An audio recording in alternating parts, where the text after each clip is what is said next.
Good morning, North America. Welcome to Church Talk TV. Lively talk about life, church, and church life. I'm your co-host, Dr. Bill Tenney-Britton, and I'm joined, as usual, by my co-host, Dr. Chris Tenney-Britton, and we're broadcasting from our studio in Columbia, Missouri, the heartland of America. Say good morning, Chris. Well, good morning, and welcome to Church Talk TV. Chris and Bill Tenney-Britton here today to talk to you about leveraging and, shall we say, understanding congregational demographics, why you need them, what they will help you with, and why they're important. We have a guest today. We are excited to have Mary Francis. She is a longtime friend of mine. We worked together for a couple years, and she is now a demographer with FaithX, and I'm going to let her tell you more about what she's doing, what she's done, who she is, and all that kind of stuff. Mary, it is great having you here. Thank you. Thank you, Bill. Thank you, Chris. It's so good to be here with you today. I really appreciate you inviting me on. So yes, I have had a long journey into demographics. It was not my favorite topic long ago. I thought demographics was dry and boring and didn't really grasp how important it was. So in my ministry journey, I served 3 congregations, and then I went to work for the Evangelical Lutheran Church in America in the area of new congregations. And of course, looking at demographics is really important when you think about where to plant a new church. And when I would ask for a demographic report from our research department, I would get 15, 20 pages of single-spaced type. And that was it. Just lines after data that didn't really make any sense to me. I couldn't quite figure out how to apply it to a situation. I can remember that you and I worked during that time, and I would ask for demographics, and I'd get that, and I go, yeah, but I need this information and this information, and we never quite got what we needed. Exactly. So we actually used to tell our church planters to go ask for demographic data from the local school board or from the local mall or other developers who routinely trafficked in that kind of information. But when I left the ELCA and started doing consulting work, I joined forces with a company called FaithX. And FaithX is a nonprofit company that is designed to work with congregations to help them survive and thrive in turbulent times. And we do that with data-grounded consulting. FaithX partnered with a company called Data Story. It's totally the church geek walked into a bar type of story. But that's kind of what happened. And they came up with this data platform called MapDash for Faith Communities. So when I first saw MapDash, my whole approach to demographics changed because it became accessible, understandable, and super available. So I'm excited about sharing that. So what kinds of data can congregation get access to these days? That's relevant. Yeah. Right? That and they helpful. Should want to. Yeah. Yeah, because these days you can have access to almost anything that you are looking for, right? It's super, super detailed and intense. And actually, we do have access to much of that through our partnership with Data Story. We're actually an Esri partner as well. Esri is the big data clearinghouse. So, if you wanted to know the counts of homeless people in your area, we can track that down for you. If you wanted to know the COVID cases or internet coverage, or it goes on and on. But what the most important things congregations will want to know about is, first and foremost, just population, and is your population growing? So if your population's in decline, your church might be thriving now, but how long will that continue? So that just right there is an important one. And then information about who is in your population, age ranges, generations, school age, that sort of thing, affordable housing, and what other issues there might be in your community. So I have a report that we use with congregations a lot. It's called the Neighborhood Missional Intelligence Report. So I could pop that up and show that to you if you like. Awesome. That'd be great. So the first thing I want to point out is that there's two versions. You can get a PDF version, or you can get what's called a dynamic HTML version. The HTML version allows you to click through this report for additional data. So the report by itself has about 40 different data points, and then you can just expand it. You can also vary your drive time. So we can do 5 minutes, 10 minutes, or 15 minutes, and it changes. You can also customize and choose those drive times yourself, or you can do walking times instead of driving times. So if you're in an urban area, that might make more sense. So this is one in Covington, Tennessee that I had pulled up recently. So I just thought I would share that one. This is not, as you can see, a huge metropolitan area. Covington is actually a tourist area in Tennessee. So their population expands, but it doesn't show on this report because this always shows where people have their main residence. But they are experiencing some growth, and we can click here and find out what kind of growth. Is it families? Is it households? And how does it rank compared to the previous decade? Wow. Yeah. So the size of households, the size of the people's median income and their net worth. And then here at the bottom is the information about ages and generations. This is always important because I don't know about you, but I have yet to work with a congregation that doesn't say, we'd like to have more families with children. But you have to wonder, are there families with children in your area? And, the answer here is yes, because we can see here the population by school age range.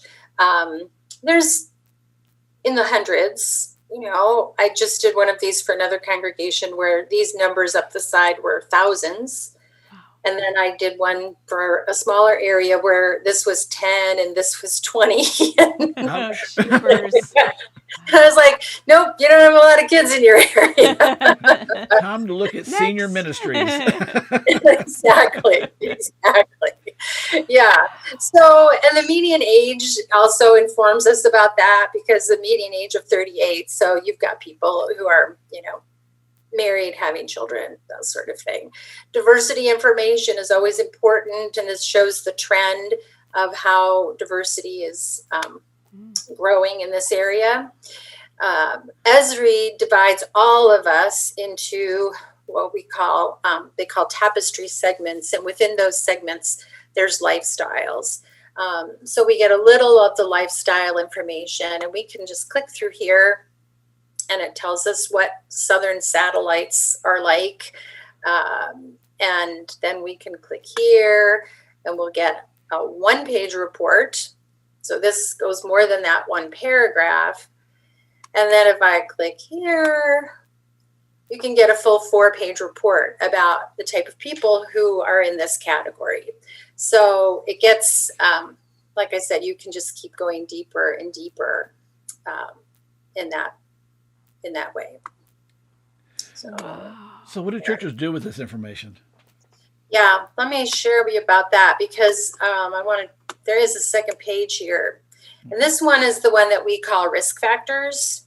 So in the risk factors, we can see what are issues in the communities. So 14% of people without a vehicle, is that an issue or not? It depends on your context. If you're in a small town in Nebraska, that could be a problem. If you're in Midtown Manhattan, that's nothing.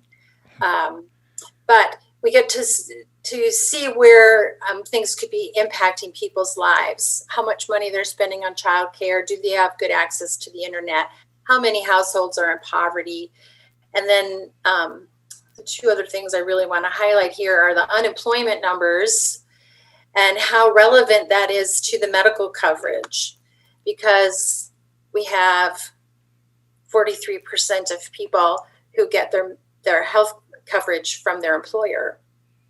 So super important when you're thinking about, will folks in your community be needing some supplemental medical care or maybe a free clinic, that sort of thing. So what we do with this is we go over this with congregational leaders, and we start to pull threads on what's important. So the first one I already shared with you, well, we'd like families with children. When everyone would. Are they there? Okay, say yes, they are. Well, now we can start to have a conversation about what would that look like? How will you engage that part of the population? Do you have the right leadership in place for that? Does anyone in your church look like that median age of 38 with children? Right? And how can you make that happen? And then on that other side, that high unemployment rate, what would that look like in your community if you had a job center, if you helped people write resumes, if you helped people do some interview training, things like that. So we can just find where those risk factors are and how congregations can connect to that. Also, the number of people on food stamps points to some food instability, insecurity. And so maybe the congregation wants to address that. But we always say this is only one part of the information puzzle, right? You also need to have conversations with people in the community to verify the data, not just swoop in as saviors to fix the community, but to develop the relationships so that a congregation can walk with people in the community as opposed to doing for people in the community. I really appreciate that you offer this opportunity, that you will walk with congregations in translating this information. I know in some cases people get overwhelmed with all that information, and they don't know what to pull out of the information that's appropriate, if you will, for them. And a lot of people have trouble getting over their, well, we really need to have this kind of ministry, and that you're able to say, and then to give them ideas, expand perhaps what they've been thinking, look at options from which they can choose. Yeah. Thank you. And it doesn't matter if we do this part, they could have conversations in the community first, and then we could look at the demographics and see how that connects. Or you can look at the demographics first and then go out and have conversations in the community to affirm what you've seen. It works either way, but you want to put the two together to look for where's God at work already and how can we join in. I love that. So where does this data come from? I mean, did they just gone to the Census Bureau and said, "Hey, download this stuff," or where did it come from? If you remember, last year we all filled out our census forms. They didn't have as many points of information as I just showed you on that report, right? So there's actually thousands and thousands of sources of data that Esri, as I said, is the clearinghouse for all of that. So they have a direct line to Google Home and Alexa. Is that what you're saying? Credit card, don't go there.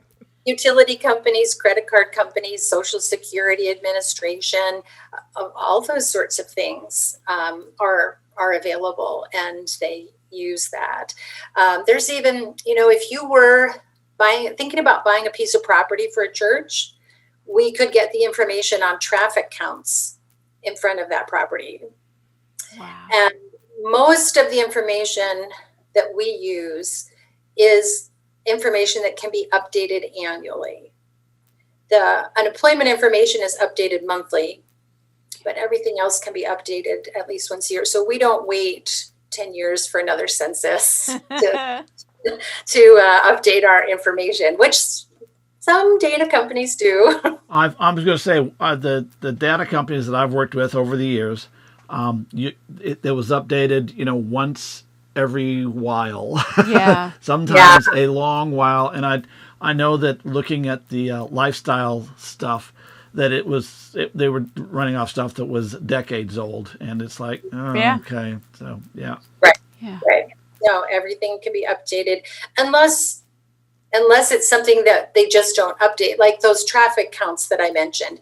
A town doesn't necessarily do traffic counts at every major intersection every year, so that could be a few years old. But we know when it's from, which is also helpful. awesome. Yeah.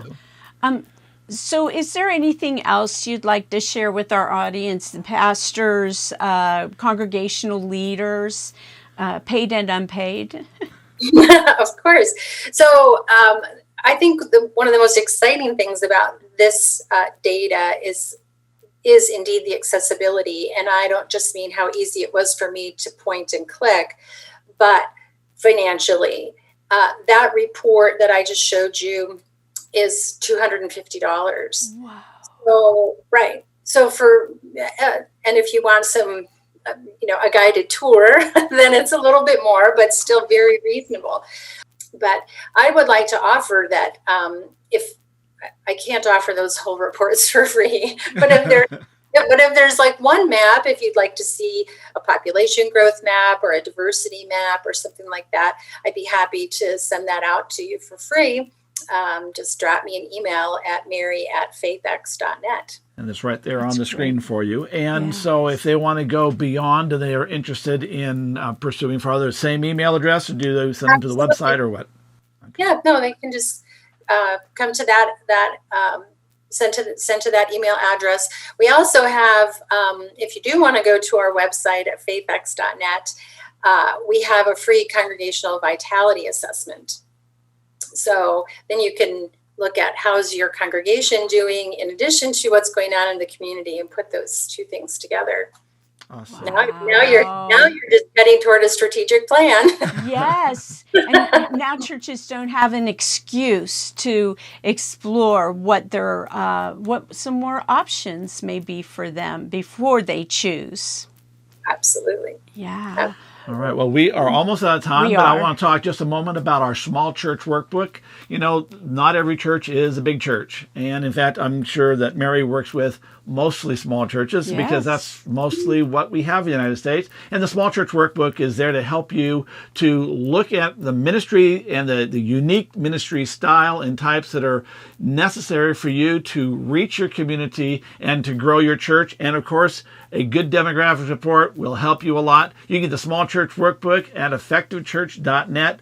Mary, thank you so much for being here. Yes. We appreciate so much your information. And of course, her email address is right there on the screen. You can get with her and she can help you out with all your demographic needs. Absolutely. Thanks, Mary. Thank you so much. Well, we are out of time. And I'll see you next week. Have a great week. Bye-bye.